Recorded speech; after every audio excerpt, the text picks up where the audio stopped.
In this lesson, we're going to talk about similarity and scale factors. So our new term is going to be scale factors, but we've been using it off and on here. So just to remember, a similar figure is when one shape can become another after a resize, a flip, a slide, or a turn. So with similar figures, the side lengths of one figure can be multiplied by the same number to get the side lengths in the second figure. So that was called the scale factor. So if that number was greater than 1, then it was an enlargement. So it gets bigger. If it was less than 1, it's a reduction. It gets smaller. And we also remember that corresponding angles are the same size and same measure. So if I have figure A and I have figure B and they are similar, their angles are going to be the same measure.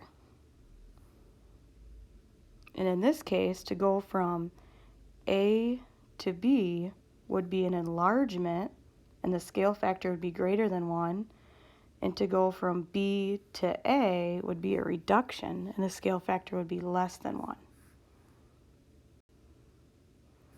So scale factor is the number that the side lengths can be multiplied by to give the corresponding side lengths. So the scale factor of parallelogram ABCD to parallelogram XYZ is 4. So to go from ABCD to XYZ or WXYZ, you have to multiply by 4. So notice that DC corresponds with ZY. So to go from 5 to 20, you multiply by 4. AD corresponds with the side length WZ. So to go from 4 to 16, you multiply by 4. Let's switch it up and do, if you went from WXYZ to ABCD, what would that be? So how do you go from 20 to 5? Well, in that case, you divide by 4, but we're going to write that as 1/4. Okay, we're always talking about multiplication for scale factors. So if you multiply by 4, to go the reverse way, you're going to do 1/4. So if one scale factor was 3, to switch up the order, it would go 1/3. If one scale factor was 1/2, then to switch up the order, it would go to 2, or 2/1. That's the pattern.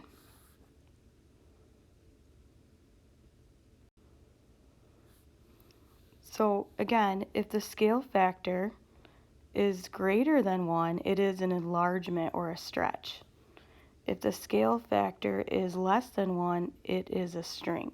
It's a reduction or a shrink. This should say or. So from A to B, you're going from 6 to 9, that's an enlargement. But if you went from 9 to 6, that would be a reduction.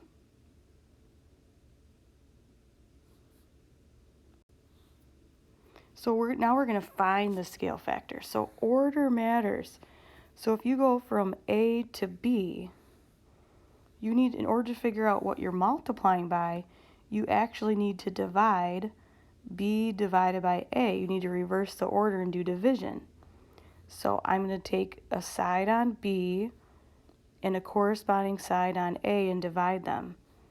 So I'm going to take, we'll take the bottom part. So I'm going to take a side on B, which is 9, and a side on A, which is 6. And now I want to reduce the fractions. So if I reduce them, I can divide both the numerator and the denominator by 3. So it's going to be 3/2. That makes sense. So from going from A to B, my number is getting larger, and this number is greater than 1. So now if I find the scale factor from B to A, remember you have to start at A and do a corresponding side. So I'm going to do 8. So 8 is my numerator, and the corresponding side is 12. So 8/12. I can divide both of those by 4, so it's 2/3. So the scale factor from B to A is 2/3, which makes sense because this number is less than 1. I could also flip this fraction around. If you want to go from the scale factor of A to B to A, they're going to be what's called reciprocals, so you can flip them around. Okay, let's try another one. So scale factor from A to B. So first note that A to B, it's getting smaller.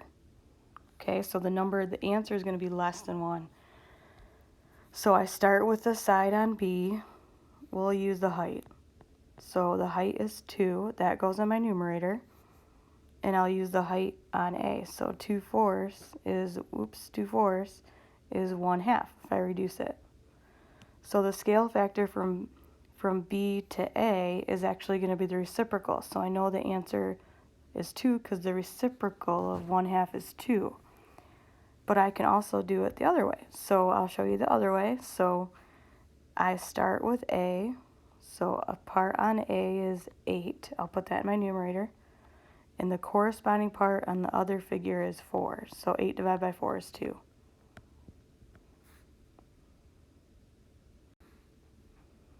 Okay, find the scale factor from EFGH to JKLM.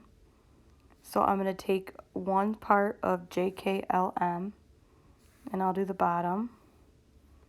So it's 16 is my numerator over 8, because these two correspond. So that scale factor is 2, which makes sense. Always check at the end to see it makes sense. Is this number EFG to JKLM, it's getting greater, it's getting bigger, so this number has to be greater than 1. Now I could take the reciprocal of 2, which is 1/2, but I'm also going to show my work. So if I'm going from JKLM to EFGH, I'm going to start at EFGH, so I'll use 5. And 5 corresponds with the top over here, 10, so 5/10 is 1/2.